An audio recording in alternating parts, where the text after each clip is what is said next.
ಈ ವರ್ಗದ ಜನರ ಬಿಪಿಎಲ್ ರೇಷನ್ ಕಾರ್ಡ್ ರದ್ದು ಮಾಡಲು ಆದೇಶ. ನಿಮ್ಮ ರೇಷನ್ ಕಾರ್ಡ್ನ ಸ್ಟೇಟಸ್ ಹೀಗೆ ಚೆಕ್ ಮಾಡಿ.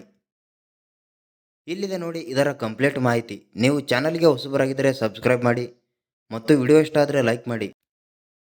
ಗೃಹಜ್ಯೋತಿ ಯೋಜನೆ, ಗೃಹಲಕ್ಷ್ಮಿ ಯೋಜನೆ ಈ ರೀತಿಯ ನಮ್ಮ ಸರ್ಕಾರದ ಯೋಜನೆಯನ್ನು ಪಡೆದುಕೊಳ್ಳುವುದರಲ್ಲಿ ನಿರತರಾಗಿರುವ ನಮ್ಮ ಜನಸಾಮಾನ್ಯರಿಗೆ ಒಂದು ಶಾಕಿಂಗ್ ಸುದ್ದಿ. ಅದೇನೆಂದರೆ ತುಂಬ ಜನರ ರೇಷನ್ ಕಾರ್ಡ್ ರದ್ದಾಗಿವೆ ಹಾಗೂ ಇನ್ನೂ ರದ್ದಾಗುವ ಸಾಧ್ಯತೆ ಇವೆ.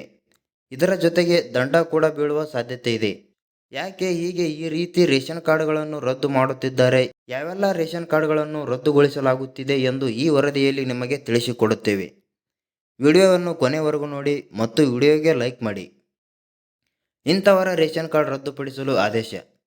ಹೌದು, ಐಷಾರಾಮಿ ಕಾರು ಇದ್ದವರು, ಸರ್ಕಾರಿ ಕೆಲಸ ಮಾಡುವವರು, 3 ಎಕರೆಗಿಂತ ಜಾಸ್ತಿ ಕೃಷಿ ಜಮೀನು ಇದ್ದವರು, ಹೆಚ್ಚಿಗೆ ಟ್ಯಾಕ್ಸ್ ಕಟ್ಟುವವರು, ಹೀಗೆ ಅನೇಕ ಸೌಲಭ್ಯ ಇದ್ದವರು ಕೂಡ ನಕಲಿ ಬಿಪಿಎಲ್ ಕಾರ್ಡನ್ನು ಹೊಂದಿದ್ದಾರೆ. ಆಹಾರ ಇಲಾಖೆಯು ಇಂತಹ ನಕಲಿ ಬಿಪಿಎಲ್ ಕಾರ್ಡನ್ನು ಹೊಂದಿದವರ ಪತ್ತೆ ಹಚ್ಚಿ ಅವರ ರೇಷನ್ ಕಾರ್ಡನ್ನು ರದ್ದುಗೊಳಿಸುತ್ತಿದ್ದಾರೆ ಮತ್ತು ದಂಡ ಕೂಡ ವಿಧಿಸಲಾಗುತ್ತಿದೆ. ಆಹಾರ ಮತ್ತು ನಾಗರಿಕ ಸರಬರಾಜು ಮತ್ತು ಗ್ರಾಹಕರ ವ್ಯವಹಾರಗಳ ಇಲಾಖೆ ಸುಮಾರು 4,60,000 ನಕಲಿ ಕಾರ್ಡ್ ಇದ್ದವರಿಗೆ ದಂಡ ವಿಧಿಸಲಾಗಿದೆ ಮತ್ತು ಸಾರಿಗೆ ಇಲಾಖೆಯ ಸಹಾಯದಿಂದ 12,583 ಜನರ ಬಿಪಿಎಲ್ ಕಾರ್ಡ್ ಇದ್ದವರ ಐಷಾರಾಮಿ ಕಾರ್ ಮತ್ತು ವೈಟ್ ಬೋರ್ಡ್ ಕಾರ್ಗಳನ್ನು ಹೊಂದಿದ್ದಾರೆ ಎಂದು ಪತ್ತೆ ಹಚ್ಚಿದೆ. ರೇಷನ್ ಪದಾರ್ಥಗಳನ್ನು ಮಾರುವುದು ಅಪರಾಧ. ಹೌದು, ಈ ಯೋಜನೆಯಿಂದ ಸಿಗುವ ಅಕ್ಕಿಯನ್ನು ಅಕ್ರಮವಾಗಿ ಮಾರಿಕೊಂಡವರ ವಿರುದ್ಧ ಅಗತ್ಯ ವಸ್ತುಗಳ ಕಾಯ್ದೆ 1953ರ ಅಡಿಯಲ್ಲಿ ಪ್ರಕರಣ ದಾಖಲು ಮಾಡಲಾಗುತ್ತಿದೆ. ಈ ಯೋಜನೆ ಪಡೆಯುವ ರೇಷನ್ ಕಾರ್ಡ್ದಾರರು ಸರ್ಕಾರದಿಂದ ನ್ಯಾಯಬೆಲೆ ಅಂಗಡಿಗಳ ಮೂಲಕ ಪಡೆಯುವ ಪಡಿತರ ಪದಾರ್ಥಗಳನ್ನು ಮಾರಾಟ ಮಾಡುವುದು ಶಿಕ್ಷಾರ್ಹ ಅಪರಾಧವಾಗಿದೆ ಎಂದು ತಿಳಿಸಿದ್ದಾರೆ. ಹಾಗಾಗಿ ಈ ಒಂದು ಯೋಜನೆಯಲ್ಲಿ ದೊರೆಯುವ ಪಡಿತರ ಪದಾರ್ಥಗಳನ್ನು ಮಾರಾಟ ಮಾಡುವುದನ್ನು ನಿಲ್ಲಿಸಬೇಕು. ಅದು ರೇಷನ್ ಕಾರ್ಡ್ ಹೊಂದಿದವರಿಗೆ ಸಿಗುವ ಯೋಜನೆ. ಅದನ್ನು ಅವರು ಸರಿಯಾಗಿ ಬಳಸಬೇಕೇ ಹೊರತು ಇನ್ನೊಬ್ಬರ ಸ್ವತ್ತಾಗಬಾರದು. ಹಾಗೆ ಮಾಡಿದ್ದಲ್ಲಿ ಪಡಿತರ ಚೀಟಿದಾರರ ವಿರುದ್ಧ ಕ್ರಮ ಕೈಗೊಳ್ಳಲಾಗುವುದು ಎಂದು ಎಚ್ಚರಿಕೆ ನೀಡಿದ್ದಾರೆ. ರೇಷನ್ ಕಾರ್ಡ್ ಸ್ಥಿತಿಯನ್ನು ಚೆಕ್ ಮಾಡಲು ಕೆಳಗಿನ ಸಲಹೆಗಳನ್ನು ಅನುಸರಿಸಿ. ಇಲ್ಲಿದೆ ನೋಡಿ ಮೊದಲನೇ ಹಂತ. ಮೊದಲಿಗೆ ಕರ್ನಾಟಕ ಸರ್ಕಾರದ ಮಾಹಿತಿ ಕಣಜ ವೆಬ್ಸೈಟ್ಗೆ ಭೇಟಿ ನೀಡಿ.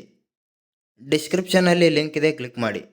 ಎರಡನೇ ಹಂತ, ಮೈ ರೇಷನ್ ಕಾರ್ಡ್ ಡೀಟೇಲ್ಸ್ ವಿವರಗಳ ಪುಟ ತೆರೆದುಕೊಳ್ಳುತ್ತದೆ. ಮೂರನೇ ಹಂತ, ನಂತರ ನಿಮ್ಮ ಜಿಲ್ಲೆ ಮತ್ತು ನಿಮ್ಮ ರೇಷನ್ ಕಾರ್ಡಲ್ಲಿ ಇರುವ 12 ಅಂಕಿಯ ನಂಬರನ್ನು ನಮೂದಿಸಿ. ನಂತರ ಸಲ್ಲಿಸು ಸಬ್ಮಿಟ್ ಬಟನ್ ಇದ್ದಲ್ಲಿ ಕ್ಲಿಕ್ ಮಾಡಿ. ಇದು ಆದ ಬಳಿಕ ಮೈ ರೇಷನ್ ಶಾಪ್ ಡೀಟೇಲ್ಸ್ ನನ್ನ ಪಡಿತರ ಚೀಟಿ ಅಂಗಡಿ ವಿವರ ಪುಟ ತೆರೆದುಕೊಳ್ಳುತ್ತದೆ. ನಂತರ ಕಾರ್ಡ್ ಸ್ಟೇಟಸ್, ಅದನಂತರ ಆಕ್ಟಿವ್ ಎಂದು ತೋರಿಸಿದರೆ ನಮ್ಮ ರೇಷನ್ ಕಾರ್ಡ್ ಸ್ಥಿತಿ ಚಾಲ್ತಿ ಇದೆ ಎಂದು ತಿಳಿಯಬಹುದಾಗಿದೆ. KYCಯನ್ನು ಮುಂದಿನ ತಿಂಗಳೊಳಗೆ ಮಾಡಿಸಿ. KYC ಮಾಡಿಸಲು ಸರ್ಕಾರ ಡಿಸೆಂಬರ್ 30ರ ತನಕ ಕಾಲಾವಕಾಶ ನೀಡಿದೆ. ಹಾಗಾಗಿ ತಡ ಮಾಡದೆ ಆದಷ್ಟು ಬೇಗ ಈ ಎಲ್ಲ ಬದಲಾವಣೆಗಳನ್ನು ಮಾಡಿಕೊಂಡರೆ ಉತ್ತಮ. ಇದನ್ನು ಮಾಡಿಸದೆ ಹೋದರೆ ನಿಮ್ಮ ರೇಷನ್ ಕಾರ್ಡ್ ರದ್ದಾಗುವ ಸಾಧ್ಯತೆ ಇದೆ. ಈಗ ಸರ್ಕಾರದ ಯಾವುದೇ ಯೋಜನೆಗಳ ಸೌಲಭ್ಯ ಪಡೆಯಲು ರೇಷನ್ ಕಾರ್ಡ್ ಬೇಕಾಗುತ್ತದೆ. ಸರ್ಕಾರ ರೇಷನ್ ಕಾರ್ಡ್ಗೆ KYC ಮಾಡಿಸುವುದು ಕಡ್ಡಾಯಗೊಳಿಸಿದೆ ಮತ್ತು ನೀವು ಸೆಕ್ಯೂರ್ ಆಗಿರುತ್ತೀರಿ.